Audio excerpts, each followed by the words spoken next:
Whatever your destination in life, you can get there easier with a checking account from F&M Bank. At F&M, our checking accounts give you the tools you need to manage your money well, like our smart free checking account that's actually free. Because sometimes the basics are more than enough, making lives better by making banking easier. Come see us at one of our branches or online at myfmbank.com. F&M Bank, banking made easy on purpose. Member FDIC. Golfers, swing into Edwin Watts Golf Shops. We've been serving golfers since 1968. Let us help you find the hottest gear from bags, balls, shoes, and apparel. All in stock at the best prices. Come in and test drive the latest arrivals from Titleist, TaylorMade, Callaway, Ping, and more. While you're there, get custom fit by one of our golf experts. Edwin Watts Golf Shops, home of the 90-day satisfaction guarantee. Shop us in store or online at EdwinWattsGolfShops.com. Buffalo Bill's Center of the West in Cody, Wyoming welcomes you as you enter Yellowstone Park's east entrance. 5 museums in one, including the fantastic Whitney Western Art Museum. Welcome to the West. Buffalo Bill's Center of the West, Cody, Wyoming. Are your investments going nowhere? Here's a tip that always pays big dividends. Invest in yourself, your talent, your smarts, your skills. Maybe it's time to make that investment and start a career in IT or upskill to boost your current career. At My Computer Career, you can bank on us. We'll help you get the right skills and the right certifications to start or advance your IT career. IT keeps growing, so go with the growth at My Computer Career. The right training, the right timing, the right career. Invest in you at mycomputercareer.edu. Start now. Make a fast break to FanDuel during the NBA playoffs. Visit FanDuel.com/play. 21 plus in select states. First online real money wager only. $10 deposit required. Refund issued as non-withdrawable bonus bets that expire in 14 days. Restrictions apply. See full terms at FanDuel.com/sportsbook. FanDuel is offering online sports wagering in Kansas under an agreement with Kansas Star Casino, LLC. Gambling problem? Call 1-800-GAMBLER or visit FanDuel.com/RG in Colorado, Iowa, Michigan, New Jersey, Ohio, Pennsylvania, Illinois, Tennessee, and Virginia. 1-800-NEXT-STEP or text NEXT-STEP to 53342 in Arizona. 1-888-789-7777 or visit ccpg.org/chat in Connecticut. 1-800-9-WITH-IT in Indiana. 1-800-522-4700 or visit KESGamblingHelp.com in Kansas. 1-877-770-STOP in Louisiana. GamblingHelplineMA.org or call 1-800-327-5050 for 24/7 support in Massachusetts. Visit mdgamblinghelp.org in Maryland. 1-877-8-HOPE-NY or text HOPE-NY 467-369 in New York. 1-800-522-4700 in Wyoming or visit 1-800-GAMBLER.net in West Virginia. Live from the Hiller Plumbing, Heating, Cooling, and Electrical Studios. WPRT-FM Pegram, WPUC HD2 Laverne. Robby and Rexrode. Chase and Michelle. Caroline, Willie, D-Base. Stone Company.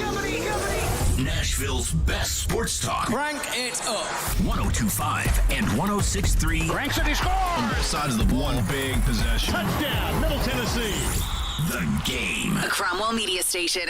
Mixing sports and a little bit of fun. This is fun. On your morning drive.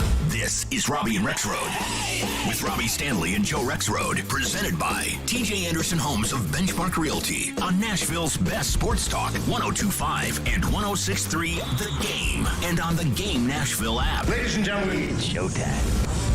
Third and final hour, Robby and Rexrode here on 102.5, 106.3 The Game. From the Game studio, sponsored by Hiller Plumbing, Heating, Cooling, and Electrical. Joe Rexrode here. Adam Vingan in for Robby Stanley, who is beaching. Nick Fraser in for Michelle Knezovic, who is big easying, although I think she's actually going to be at OTAs today. May I bring up one thing about Robby's vacation?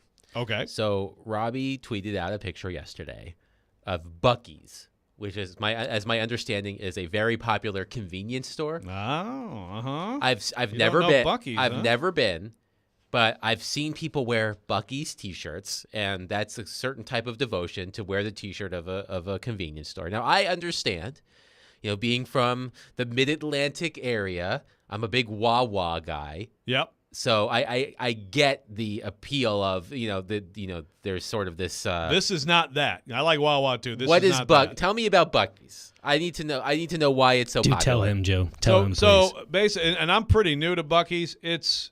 Are there any Buc-ee's nearby? Yeah, there's one on the way to Knoxville on 40. Okay. And I guess it's Crossville, right? Yeah, Crossville. Yeah, Crossville. So it's astounding. It's astounding. It's massive. Like it's like 1,000 gas pumps, huge gas station, and they make all this fresh food. Okay. So that kind of sounds like Wawa. Yeah, and but Sheetz. But you're talking about just like they have just a huge, like they're just churning out these barbecue sandwiches. And over here you have this huge section of, burritos and tacos and whatever. And over here you have all the pecans and everything that they're making. And then the dessert. I mean, and then you have just your regular gas station stuff, but they have this just huge, and it's amazing to me how much they churn out, how much they apparently just sell. You never wait in line. And it's crawling with people. What's the go-to order? Like if you're going to Buc-ee's, what are they most known for? I do like the nuts, like the cinnamon. Those nuts. I like those are very good. Pulled pork sandwich is it for me. Yeah, the barbecue sandwiches are really good. Again, it's one of those things it's like a certain fast food place or whatever. I'll have to make a point of stopping there next time I'm in that direction. Like I used to always. When I lived in the Midwest and we didn't have them, and I come to the South, I'd always I gotta go to Chick-fil-A. So then, some of my friends would go there and be like, yeah, what's the big deal? I'm like, well, it's fast food. I'm not saying it's filet mignon. It's fast food. Same thing with this. It's good. For gas station sandwiches, yeah, man, really good. Is it the greatest barbecue sandwich I've ever have I had better barbecue sandwiches than? Yes, I have. But yes. For run in there and it's a gas station and it's an amazing thing to even watch unfold. How are there 200 people in here right now? Our resident local celebrity, Caroline Fenton, texted in, and to me on my personal text line says that Buc-ee's is a wonderland. Yeah, I mean it is. It's amazing just to take it in. So, and that's the difference between Wawa. Wawa does make some good stuff for sure. Yes, but it still feels like a regular gas station. Yeah, Buc-ee's is It seems like it's like you've gone to the North Pole or something. Okay. Yeah. Okay, I will make without a point. The elves. I will make a point to stop at Buc-ee's. Last week I was in Charleston, South Carolina, visiting my in-laws, and then we were at the airport coming back to Nashville, and I saw a of devotion to buy the Buc-ee's T-shirt. Must mean this place is really good. So I guess next time I'm in that direction, heading east. Yeah, check it out. I'll make a point to stop. Yeah, definitely check it out. And yes, and. You're going to give us your Preds goalie tape, but we do have Adam from Portland who's calling on the Titans. So I'm gonna get to Adam here real quick. Adam, how you doing? Buc-ee's is known for their brisket, Joe. The brisket, yeah. The brisket's good, but the pulled pork's good. I've had both. Yeah, they're both good. They're known for their tourists, and it's insane. My parents. They introduced me to this. They're like, man, we got to hit this gas station. I'm like, dude, I'm not driving out of my way to go see a gas station. But yeah, I did have the brisket. It was pretty good. So here's my problem with what you guys were talking about this morning. I don't know. I think Jared's pretty funny when it comes to some of these professionals that he just acts like as junior high school football players. And you look at ratings, I always think, number one, I think there's a huge problem inside that building as far as keeping people healthy. I think that's probably what I've learned from not being relevant to being a relevant team to not being relevant again. I think just you got to be on the field. So Caleb Farley, is he the suckiest football player in the world? Maybe not. He's just not healthy. I think that's ultimately what turned fans against J-Rob is that he kept drafting unhealthy players. It isn't what cost him his job, but that's what cost him his in J-Rob we trust, is that we ended up getting one player after another like that. Is Dylan Raditz a great football player? I don't know. Probably not, but I don't think he sucks. I don't think all these people suck. It's either it's one thing or another. It's either an injury issue or maybe they're not being coached as well as they could be. I don't know. I think that it's either, especially on the 2 o'clock show, it's all or nothing sometimes with these players, and it kind of sucks because I think there's gray areas with the Titans. Yeah. Well, you're exactly right. Thanks for the call, Adam. And yeah, I mean it's a huge. That sounds like a good. It's a huge problem with Jared. It seems like a good new name for show. All or Nothing with Jared Still. That's not bad. Stilly and Paulie. All or Nothing. All or Nothing. Sounds like a really bad Netflix special. It does. It sounds like a bad comedian special. Yeah. Again, this idea, Caleb Farley sucked the whole time. No, there's not another person who was out there who was watching who would remotely agree with you. So, yeah. I'd like to thank Tyler real quick. I'm going to rant about what this is doing to fans. As Tyler points out, you have the Thursday gets moved to Sunday, but the people who get screwed are the people who had the tickets to go to a place on a weekend, and now it's a Thursday game. I mean, that's right, because those people probably can't do the weekday game. So they're just out altogether now, right? Yeah. Like they're out of going to the game. And they maybe had a great weekend playing in Nashville, and now or Saints Rams. They had a great LA weekend, and now it's like, oh, I can't get out there Wednesday. So thank you for making that rant better. Now, I want to get to you and the Preds and the goalies because we've talked about it, and I know we've talked some before with you, but as things stand right now, and we talked last week some about could Toronto be interested in a Saros, and a lot of cold water was thrown on that. But that was just an example because it looks like Toronto, without their, looking for a GM now, is going to break something up, right? I mean, they're going to change something because that group of regular season superstars who don't perform in the playoffs has to be broken up. Where are you right now on the Preds, Saros, Askarov? The idea, I strongly believe that at some point, pretty soon, they have to move one of them. What do you think about that? Who should it be? What's the return? Yeah, I mean, it is a complicated question, and it really comes down to like what we saw at the end of last season, and really what we've seen for the past couple of years, is that UC Saros will prevent the Predators from ever truly rebuilding because he is too good at his job. The only reason, really, that the Predators, well, let me change that. The primary reason that the Predators were even in the Western Conference wildcard race in the final week of the regular season was because of UC Saros. The team could not score. They could not generate high-quality scoring chances. So, really, it all came down to UC Saros. He kept them from being.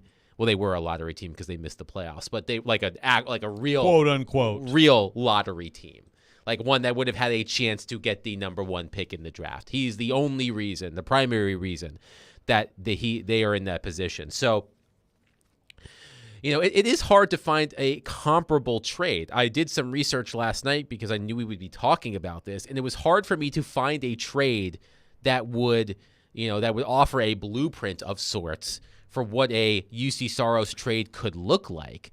I mean, he has 2 years left on his contract at $5 million per season, which is an incredible value. That's a Buc-ee's level bargain.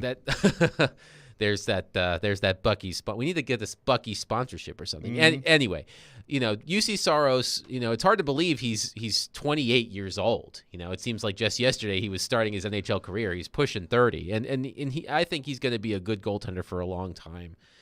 To me, it makes more sense to if you're asking me if I would trade Saros or Askarov today, I would trade Saros because he's the older goaltender. He's more proven, so you would assume you would get more from him because he has a body of work to pull from at the NHL level, and it saves you money. I mean, if UC Saros continues to play like this, his next contract is going to be significant. And what's his next deal?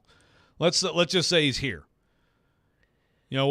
What's the term? What's the AAV? If we assume that UC Saros continues to play the way he has been playing, and I know he was not a Vezina Trophy finalist this season, which quite frankly was absurd. A mistake. But he was last season.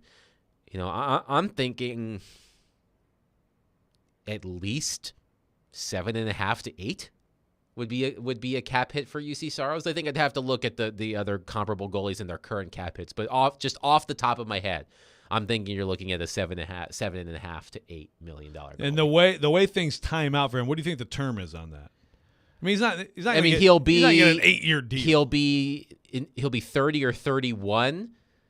So I would probably say like a 5 or 6 year deal. I mean, that makes him Pecorine. Well, like that could really hurt. That could really hurt on the back end of that.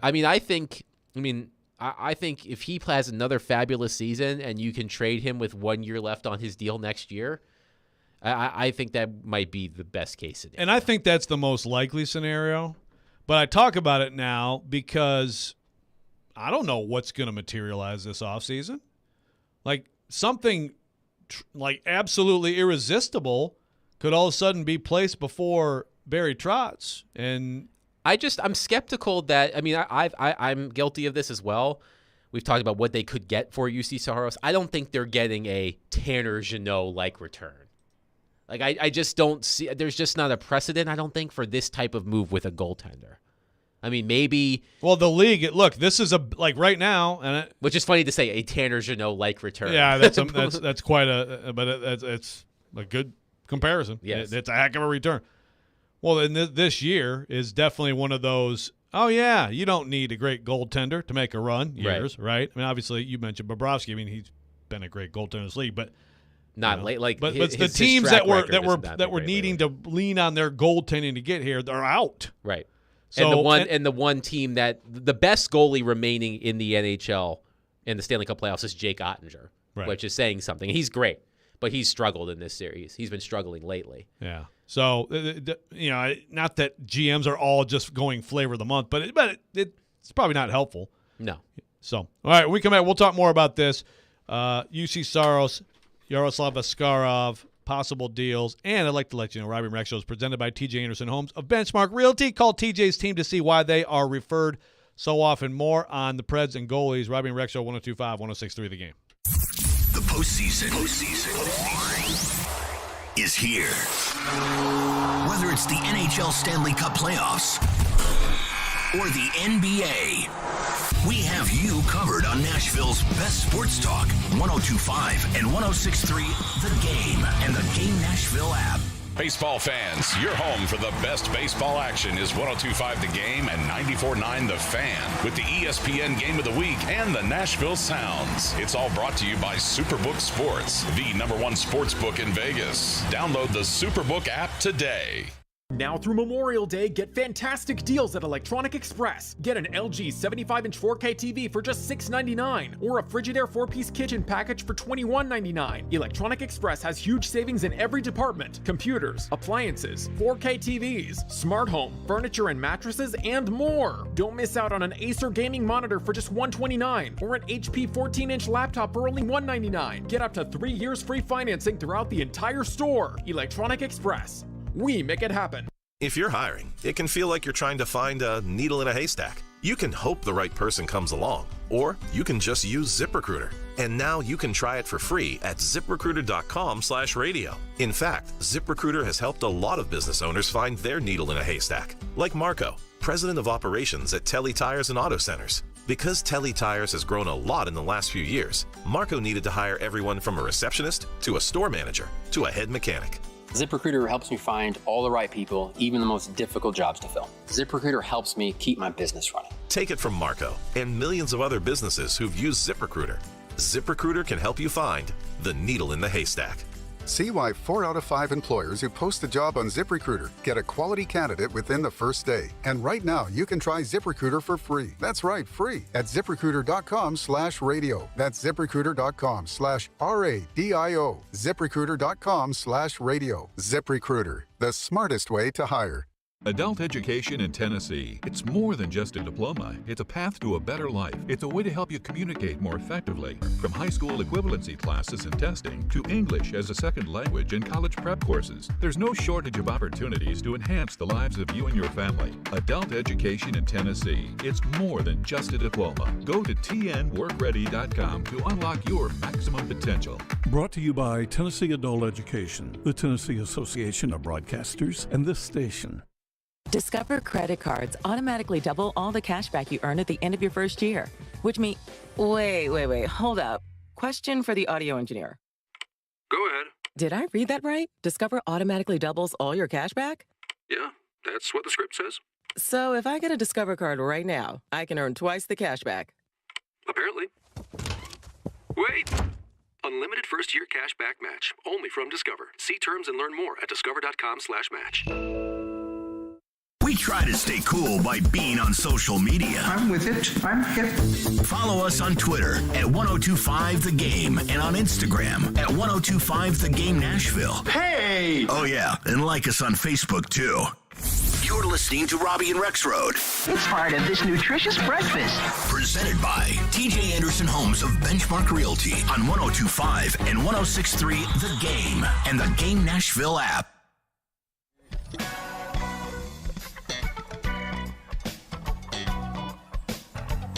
Tune in for Nashville Sounds Baseball tonight, 6:35 p.m. on 94.9 The Fan. The Sounds take on the Iowa Cubs, AAA affiliate of the Chicago Cubs.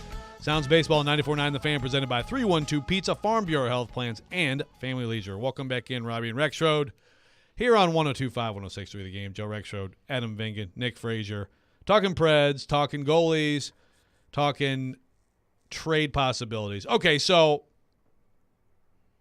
I hear you on bigger return for Saros. Proven player. And obviously it would make sense to move on from him. You have the young guy coming up. You have a longer term. You have more cap space with the younger guy. But how big is the difference in return? And is there something to be said for you could have Saros still in very prime years by the time you get to the type of team you want to have? Would you not want the proven goalie to be your goalie for those teams, as opposed to, although Askarov is obviously a very enticing and very high-ceiling talent, don't know that it's all coming together for him. No, and that unknown works both ways, because if a team is interested in trading for him, they think he has unlimited potential, and then they trade a lot of assets for him, then he doesn't reach that potential. I mean, we just mentioned Tanner Jeannot, right?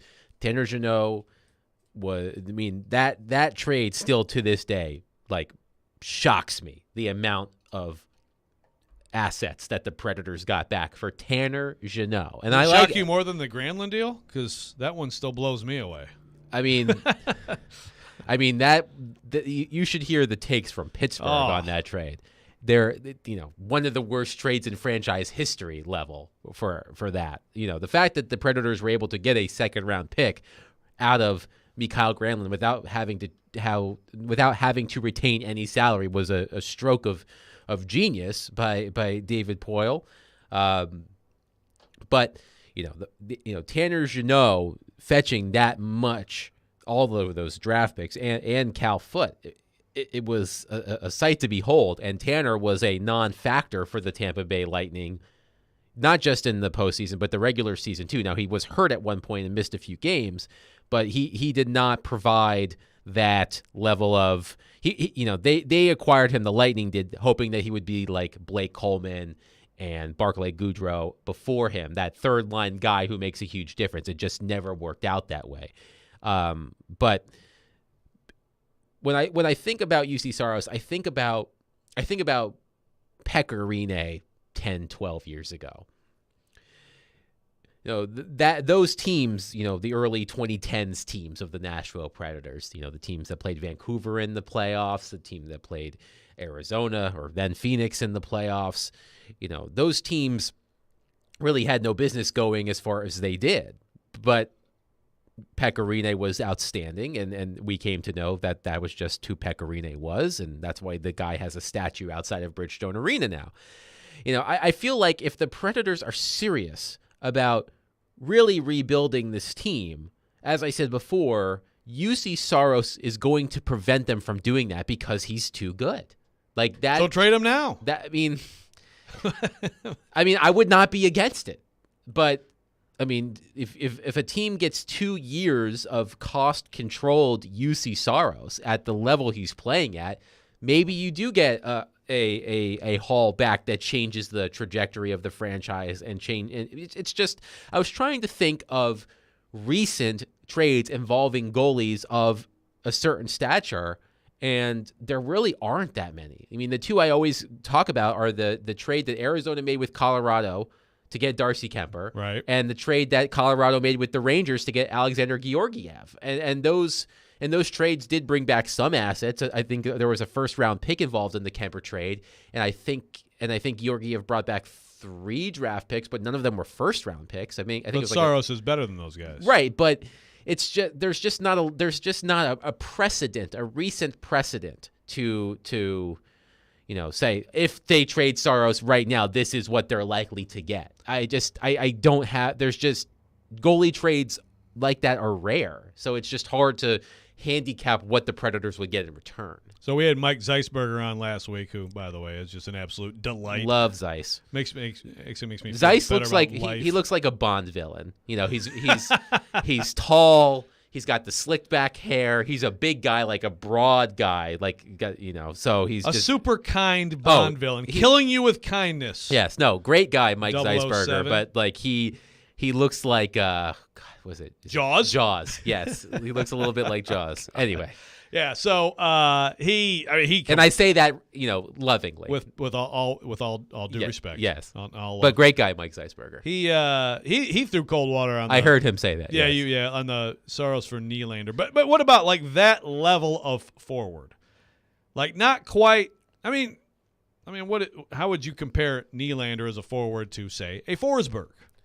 I mean, that's a good question. I mean, Nylander is an offense-first forward. We've talked about Mitch Marner versus William Nylander. Marner is an elite two-way forward. Player. I mean, the guy is, I believe, a Selke Trophy finalist this year. Nylander is all offense. That isn't to say that his defense is terrible, but it's not what he's known for. He's not going to be killing penalties. He's not going to be taking a ton of defensive zone draws. He's not going to be playing a lot of tough. I mean, if he's not going to be playing.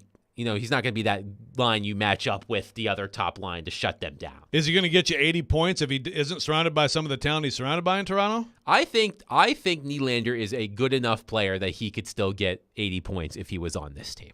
Okay. I really do. Okay. Okay, so is a player like that a reasonable, in your mind, level of return for Saros? Not him specifically, but just that level of player. Do you think that's realistic? I think so. If it's not Nylander, I do think it could be someone else. And I'm trying to think of like which players could be, on that board. I'm looking at what teams are I obviously always think of the Oilers, right? The Oilers. I know people on the sure. text lines, please text me about how they're going to trade him for Draisaitl. Good luck. That's not going to happen. Like here's a good example. Would you trade UC Saros to the Ottawa Senators for Alex DeBrincat? I think I might. I mean, DeBrincat was a multi-40-goal guy with the Chicago Blackhawks. He was playing with Patrick Kane, so that does help. He had 27 goals and 66 points in 82 games for the Senators last season in his first season. The mighty, mighty Senators. Is a DeBrincat on that level? Like, what's his age? What, like 27, 28? DeBrincat is 25. He's only 25. Yes. He'll be 26 in December. That's a good thing to bring up because it's interesting. It's like it's not. He fits in, and DeBrincat bulletproof. fits in, but he fits There's into flaws, right? But he fits into what the Predators are trying to do. It would get them a little bit younger. DeBrincat is a proven scorer in the NHL. He's not on the level of Nylander, but he's not far off. Like, to me, and the Senators want to compete. They need a goalie. I would consider it. Okay. I really would. I mean, I think he's an RFA this summer, so you'd have to re-sign him. You have to redo his deal. What's his AAV right now? Let's see. I'm going to look that up right now. About the same as Saros? Let's see. Where is his contract? He had his expiring contract has a $6.4 million cap hit. A little bit more than Saros. So you're probably looking at his qualifying. Here's the thing, because he's an RFA, his qualifying offer is $9 million based off his salary and he made a $9 million salary last season. So his qualifying offer is based off of that salary. So if you want to make a qualifying offer, that doesn't mean you have to sign him to a $9 million contract. But that's what, if you want to qualify him and maintain his rights, that's how much it's going to cost. So he might, that would make him the highest paid forward on the team. Yeah. Whew, I don't know, man. I don't know. That's an interesting one. But DeBrincat is the type of player that the Predators could use, and I think a player like UC Saros could bring a player of that caliber back. Yeah. All right. We may have to revisit that either today or later this week. But in the meantime, when we come back, we're going to have Michael Rosenberg, Sports Illustrated, talk about his really eye-opening, I hope everyone read it, story about Brett Favre. Coming up next, Robby and Rexrode, 102.5, 106.3 The Game. 102.5 and 106.3 The Game has an all-star lineup Monday through Friday. Batting first at 6 a.m., it's Robby and Rexrode. Yeah, you take that. You take that. Take 80% of that. Followed by Chase and Michelle at 9. Couldn't hit the broadside of a barn. I need my caffeine so much. Then it's Caroline, Willie, and D-Mace at 11. Yep, green light, let's go. You've got a lot of options. He say, she say. And bringing it home at 2, Jared Stillman for Stillman and Company. That guy will be a good coach. We are Nashville's best sports talk, 102.5 and 106.3 The Game. Hey, it's Mike from Newton Nissan South. School's almost out. Parents, are you ready for the summer break? Long days, hot weather, restless kids? Oh my! We've got one possible solution for you. Our annual student car giveaway. If you have a high school student who makes good grades, listen up. Our student car giveaway is our way of rewarding those smart students. For every A on their report card, they get one entry to win a brand new Nissan Versa. That's right, good grades might equal a free car. The student doesn't even have to have their own driver's license. Just good grades on a Tennessee high school report card. It's simple to enter too. Just go to newtonnissansouth.com/our car giveaway and follow the instructions to enter. They must be present to win at the giveaway event at Newton Nissan South in Shelbyville on June 23rd. The deadline to enter is June 12th, so don't delay. Enter your high schooler today. Yes, this is a free car that will be given away to one lucky Tennessee high school student. Even if they only got one A in gym class, they're eligible. Hey, it's Jared from my friends at Hiller. Hiller's Heat Wave Heroes are keeping you from getting burned this summer. If you know your home needs an air conditioning replacement, do not wait until it breaks down. You do not want to be sweating in your home. This month, get a free UV light and free electronic air cleaner when you buy select new HVAC systems. Or get a whole home water filtration for just $59 a month. Or get a new whole home generator for just $139 a month. Call Hiller's Heat Wave Heroes to save the day. Visit happyhiller.com to book. Want to enter the construction field as a career? Make good money and finish with no debt and earn while you learn. Average starting salary over $18 an hour. First year of college averages $10,000. 4 years of our Construction Trades Academy, a total of $800 to $9,600. Applications are open with first-year scholarships available. CTANash.com. ABC Greater Tennessee Construction Trades Academy. Apply today. CTANash.com. Does this sound familiar? Did your agent provide excellent entertainment with their TikTok videos and constant social media posts about themselves while completely ignoring that you hired them to sell your home? Did they tell you how wonderful they were? How many followers they had? They probably never sold your home, but hey, they did get 15 likes on their selfies. Hashtag my clients love me. Don't let that happen to you. Google TJ Anderson Homes and see why the only likes we care about are our clients loving our service. Ask us about our prepay with TJ option and how it can save you thousands. TJ Anderson Homes of Benchmark Realty. Office number 615-432-2919. Hey, are you seeking relief? Maybe you just want to enhance your day or night. Did you know there are legal THC products available right here in Tennessee? Yeah, really. You can have legal THC products shipped directly to the comfort of your home. Yes, comfort in cannabis is only a website away. Visit greentreescompany.com. That's Green Trees with a Z, and change your life today.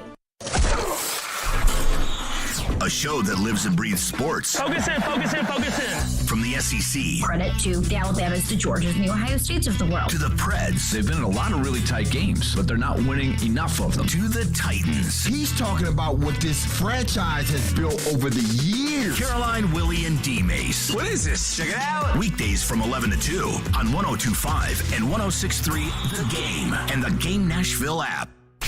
Hey, this is Ryan Johansson. You're listening to Nashville's best sports talk, ESPN 102.5 The Game.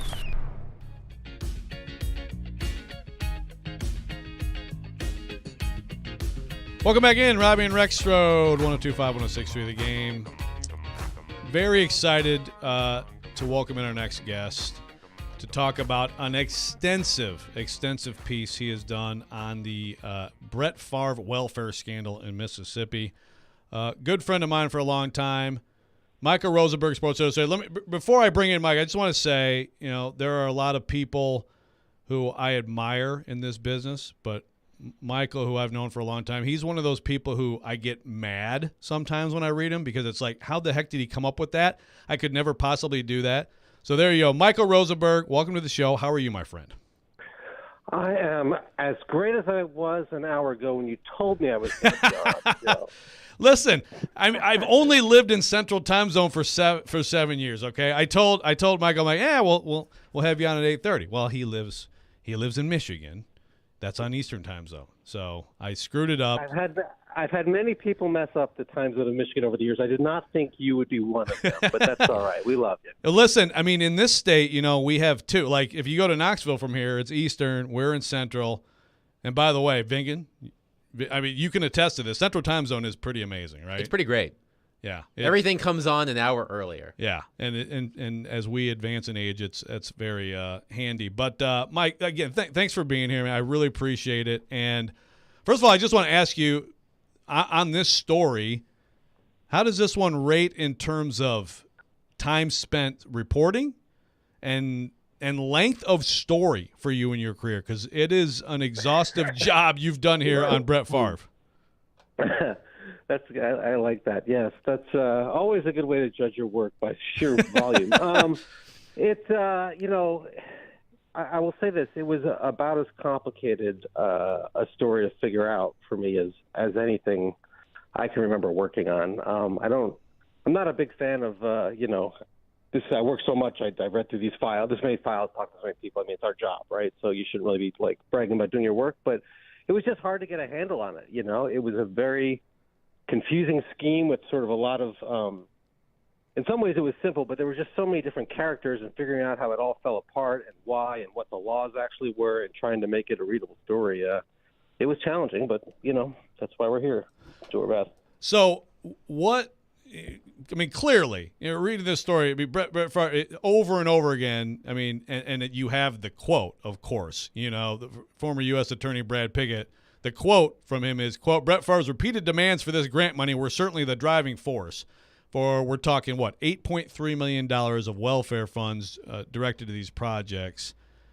As you went through this, what was the most surprising thing, or what was the thing that really struck you about what Favre's involvement was?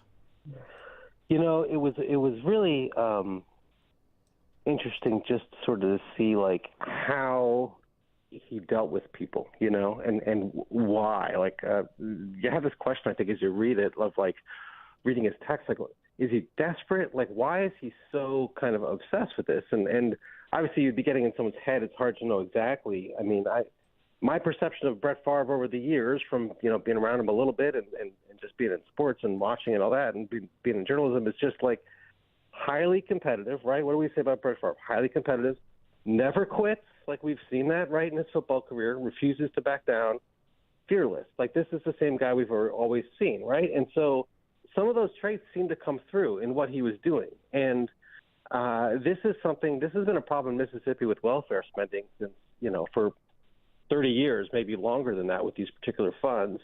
And that's the environment that he was in, and he was, trying to win. I mean, he was trying to get as much as he could. I don't think he was really thinking of anything else. I was in one of his text messages. And so the obsessiveness of it was kind of amazing. And the way that, again, he seems to, whether he is intending to or not, have manipulated people into doing what he wanted. He kind of frames the project as a group thing when he was the one who had promised the money. It was really interesting to me, the personal dynamics. And I think that's why the story seems to have caught on with people is, it's not the fear when you do like a 9,000 word story is that like you give people a paragraph and they're like, all right, I know what happened. And that's not really what happened. I mean, that's a concern, like sometimes it's like with a book idea, you're like, well, that's a great book. You're like, no, that's actually a good story for about 1,000 words. I don't want to read 300 pages. But in this case, once you see the characters and how they interacted and how they did things and then how they started to plot against her, I think that's kind of what drives the story. It's really about the people who did it, not just the transactions. I think you laid out far well. Also, I would add sends interesting texts would be another thing that has marked Brett during his career. Yeah, the casualness of it is amazing. I mean, can you imagine like texting the governor of your state to try to get several $1 million in money and you don't even capitalize your first name, like to introduce yourself? I don't know. I would look it over before hitting send. Michael Rosenberg of Sports Illustrated joining us here. on Robby and Rexrode. Michael, in your story, you mentioned that it's a distinct possibility that Favre could be indicted for these alleged crimes. You mentioned that 7 people have either pleaded guilty or now face criminal charges, including Nancy New, who was the person directly in charge of distributing a large portion of Mississippi's welfare money. Now, the cynic in me is like, most times people of Favre's stature, not that they get away with it, because I don't think he's going to, but they plea out or something of that nature where they end up not actually getting indicted. I mean, just based on everything that you have uncovered, what are the chances you think that he actually does get indicted for what he's done in this scheme? It's hard to put like a number on it. It's very hard to predict because I think people, lawyers will say, like, prosecutors, there's just so much discretion, right? There's what's the worthwhile? What do we think we can win? What's a good use of our resources? All of that. What's very clear from the case is that they're aiming, they're building. So they're getting these plea agreements. These people have presumably agreed to testify. And so that's all part of an end game, right? Like, there's no reason to think that they're going to stop. And so who's left? And really the 3 biggest pieces left are Jake Van Landingham, who was Favre's business partner with this pharmaceutical company, Brett Favre, and then Phil Bryant, who was the governor. Now, what prosecutors are thinking, if they are going to try to, get 1 or 2 of them to plead out as well and testify, to get whoever their biggest target is, which most people seem to think is Phil Bryant, whether they just suddenly decide they don't have the case there and walk away, which feels unlikely, but you never know. We'll see. And if he is indicted, and Favre has dug in so much that I don't think he would reach a plea deal, it then becomes a question of, can you get a conviction, and there are so many variables, it's hard to say, but if I were Brett Favre, I would be worried about it at night right now. I mean, there's no doubt he should be very concerned. Why do you think that the Mississippi Welfare Office is so rife with this corruption? Now, some of the other people involved tangentially in this are, the DiBiase family, the professional wrestling family. Ted DiBiase Sr., the $1 Million Man, his son Ted Jr., who is also a professional wrestler, has been involved in Mississippi welfare fraud. What in your reporting? Why is this office so rife with scandal? Well, it's a big question. Yeah. Sorry about that. I'm happy to, amazingly enough, I'm happy to answer it. You may miss a couple of commercial breaks, but the TANF funds, these temporary assistance for needy family funds, are something that were created in the 1990s by the federal government and distributed to the states.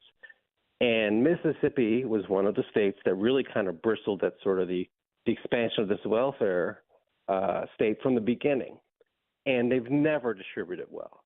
And it's obviously been it's a state that has been run by people that are very much like limited government, limited bureaucracy, limited entitlements. And so that resistance has played into this, and the lack of regulation, of oversight, and really desire to distribute the money has and limitations. There aren't that many clear red line limitations on TANF funds. All of that has made it just rife for corruption, and that it's almost been like a slush fund for a long time, where a lot of people do get the money, but most of it, a lot of it is not spent properly.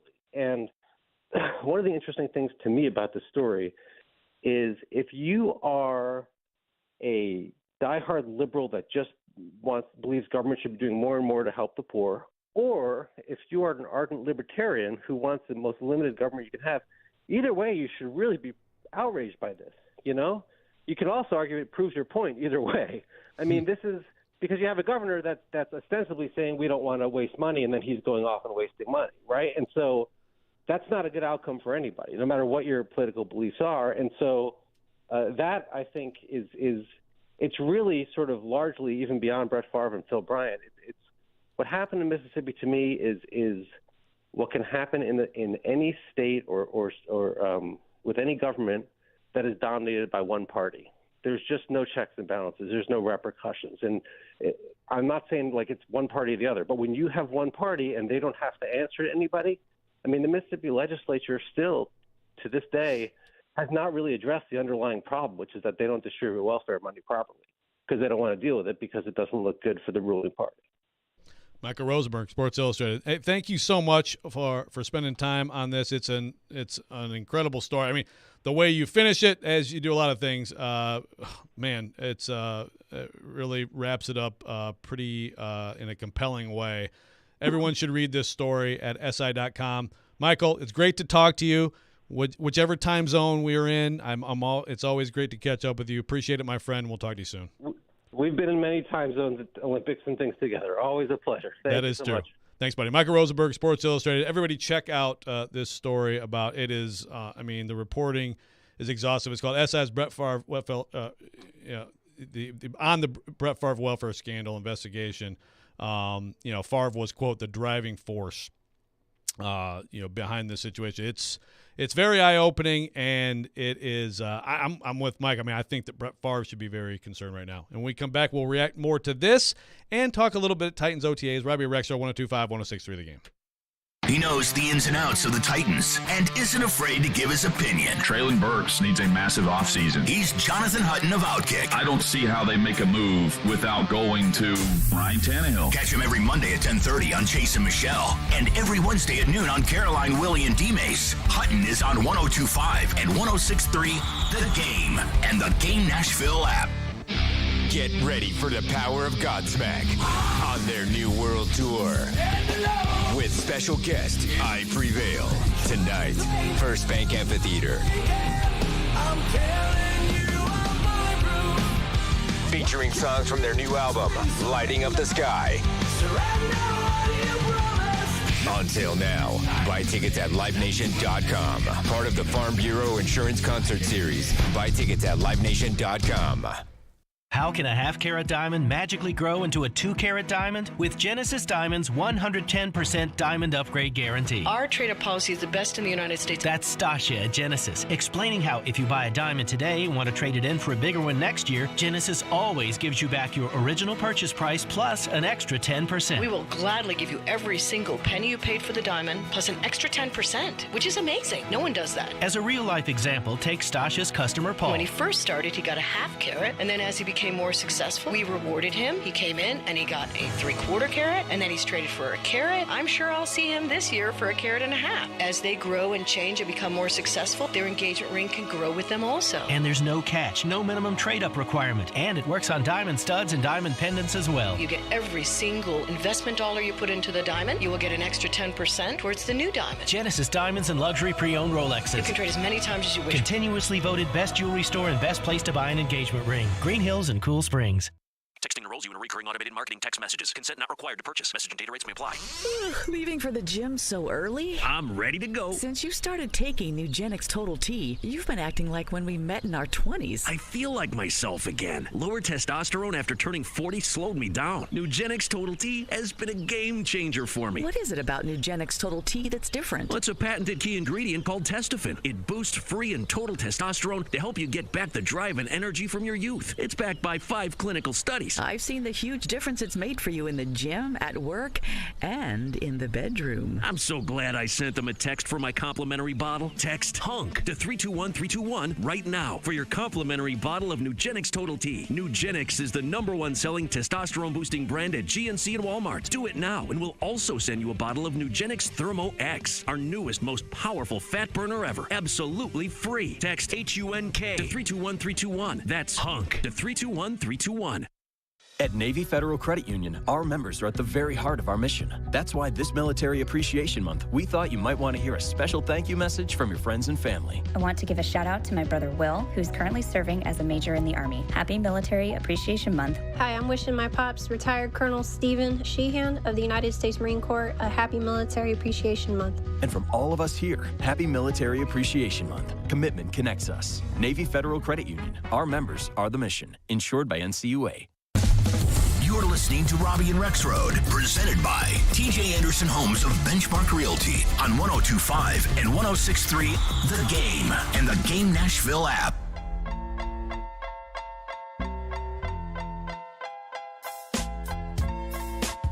Final segment, Robby and Rexrode here on 102.5, 106.3 The Game. Thanks again to Michael Rosenberg.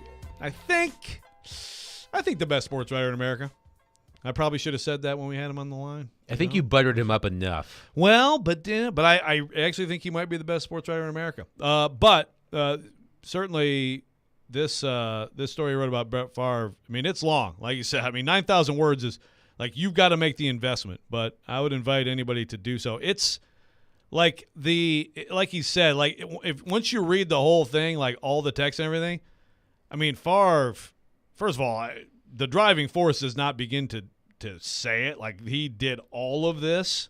I mean, his text, he is relentless, and also he's very manipulative. I mean, again, the texts reflect that. The Brett Favre texts that were sent by Brett Favre to these people who made all this stuff happen, many of whom have now been indicted and arrested, like they are. It's an obsession for Brett Favre, and even after people started getting arrested, some of his texts. I mean, it's a very worthwhile story to read. First of all, I mean, it's not like this is a new takeaway from Rosenberg's story, but like if anybody had any question, I mean, Brett Favre, man, this guy's problematic, and he should be indicted, and he should be in trouble for this. But the amazing thing also is that the casualness of all of it, because it is like basically these welfare funds have just been like a piggy bank for people, you know. So I'm like, there's a certain like the atmosphere and the environment itself lent itself to this even being possible. You know, so you have to keep it in the proper context, and the story does keep it in the proper context. At the same time, I mean, I do have a little bit different view of like how just aggressive and again, relentless is the word Favre was in trying to make this happen. Yeah, and one of the major things he was looking to to get funds for were a new volleyball arena for his daughter. Right. That was and that was what $3 or $4 million. About 4 something. Yeah. I'm sorry. How much money has Brett Favre made in his NFL career? How much money has he made from Wrangler ads? Doesn't matter. You know, it just doesn't matter. It's just the greed and selfishness is just it's gross. It really is gross. Yeah. Hey, look, Brett Favre's been a gross person before this. Okay. Yes. Again, we want to talk about certain texts that have been sent. You talk about text messages. Yes. You can go back through. You can go back through the Mark Chmura stuff with the Packers for people who remember that. I mean, there's a pretty consistent theme with him. So no, I remember HBO Real Sports did a segment on this too. You know, it has been, Michael did a fabulous job reporting it, and it's been well covered. And they talk to people who actually would benefit from having these, TANF funds, and it's, to see the people that are being hurt by not getting this welfare money. It's gross. I mean, Brett Favre is, was a success story coming out of Mississippi, which is, if I'm not mistaken, one of the poorest states in the country. So many people could use this money, and Favre's greed was just too great, and people were willing in the government to feed into it. And like Rosenberg said, you always, in situations like this, there is a possibility sometimes it's like, okay, if you'll flip on this person, maybe former Governor Phil Bryant is like the primary target, then you'll get, some lenience. So we'll see. I don't think we've heard the last of this at all. Okay, are we finishing up on Titans OTAs? Are we finishing up? There is some backlash in your DeBrincat. Someone saying that he's too small. Okay. Also, you can't bring in a top scoring forward to just completely out net with no goalie for years. Okay, well, I don't know. I don't quite understand that sentence, but I think what you're trying to say is you can't empty yourself at goalie. This is what I'd say about that. Like you always say, Saros is so good, he's going to keep you mid. Well, what if you make this deal? You bring in a good forward. I mean, first of all, if you bring in a really good forward, you may not stink anyway, but what if you did have a year where you stepped back while Askarov is getting ready and you have a high pick next year? Mm-hmm. Look, how much does it matter? But, hey, you could actually get into the lottery and you have a year of pain, and then by the time Askarov is ready, you may have yourself a good – with some of these young guys, Evangelista developing. Does Kemmel join the fray like in 24? I mean, you can see where – the 24-25 season, maybe you start to look like the Preds of, 2014, 2015, 10 years later. You don't, it's rebuilds or retools or whatever you want to call it. They can be painful processes. And, I look at a team like the New York Islanders, for example. The Islanders are a team that makes the playoffs fairly consistently. They went to a couple of conference finals with Barry Trotz. They are, I feel like the Islanders are a lot like the Predators. They are not a team that has, they have high-end players. They have Matthew Barzal. They traded for Bo Horvat. But they have an elite goaltender in Ilya Sorokin that makes them seem more competitive than they actually are. And I think that UC Saros is so good that he is going to prevent the Predators from really getting to a point where they can take big steps forward. Like, if you if you trade UC Saros and you rely on Kevin Lankinen to be your starting goaltender, or you sign a free agent like a Freddie Anderson or a Antti Ranta, both of whom are in Carolina. I think they're both free agents this summer. You sign one of them. Are you going to be good? No, but that's the point. That's the point. You're not supposed to be good. Like the Predators are. The one thing that this team has never really had is a top-of-the-line young scorer. I know that Forsberg had a big season a couple of years ago, and Duchesne. But, if you want a player of a Connor Bedard-like, trajectory, you're going to have to stink. You're just going to have to do it like that. But my quick argument to you, though, is that guy comes around every 3-4 years. Right, and you have to have the top pick. Right, but you have to. You're right about that. But you have to put yourself in position to get that guy. It hurts, Adam. It does. I'm not saying. I'm not saying to tank. Headline in the story: Adam Vingan says Preds must stink. I'm not saying you need to openly tank, but UC Saros is as I've said multiple times, is too good to get that he's going to prevent this team from hitting it big in the draft. Who's going to have a better career when it's all said and done? UC Saros or Yaroslav Askarov? That's hard to say. Come on, I'm putting you on the spot. Oh man, I like Askarov. Yeah, I think he could be really good. Askarov has all the traits, right? I think he could be really good. He's a little bit. First round all over the place. First round right now. goalies. It's an interesting. Look at like Jack Campbell. Jack Campbell was a first round goalie. Was not good in Dallas. Was not good in was not good in Los Angeles. Was great in Toronto for one season. Went to Edmonton. He stunk. Now Stuart Skinner was starting playoff games for the Edmonton Oilers. So first round goalies don't have a great trajectory, but I am firmly on the trade UC Saros train. I really do think that's the thing, though. You do that, and then Askarov doesn't come. It doesn't all come together for him. The thing working for the Predators is they have an established track record of developing goaltenders. They don't have it. They have it with defensemen. They don't have it with forward, but they definitely have it with goalie. So I trust the Predators to develop Askarov more than I would them to develop a young forward at this point. Okay, we'll get more into this tomorrow, along with tons of information, of course. Oh, as I punch the mic. There you go. Tons of information. You got to get out of here, Joe. We have a little bit of time. Okay, we have a little bit of time.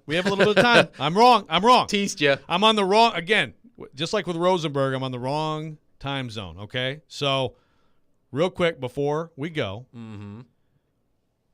the one question you want asked by someone today at Preds OTA Titans OTAs. I'm really closing the show strong here. Titans OTAs. You got both coordinators. You got a couple veteran players, TBD. Any player coming off the field, Vrabel. One question that you need answered today. If Kevin Byard is there, I want to hear that he is committed to the. I just want to hear. I'm sure that the answer might be yes. I was going to say, do you think that he would say, "Yeah, actually, I hate this place. I know, I wish I wasn't here." You need the soundbite. That's all I'm saying. Okay, what if you had an answer, a question that someone was given truth serum?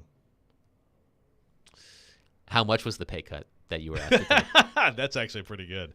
That would. I mean, it's worth asking. It's worth worth giving it a shot. You got to ask. You gotta ask. Just how much are we talking here? Like, you can do like a lot. What's his salary? Like you put your hands together and go, tell me when to stop. Yeah. Like, I'm just gonna keep going. Tell me when to stop. And then we'll assign numbers to it. Yes. So we'll have a ton of that tomorrow, talking about the Titans and OTAs, and coming up right here on 102.5, 106.3 Game is Chase and Michelle.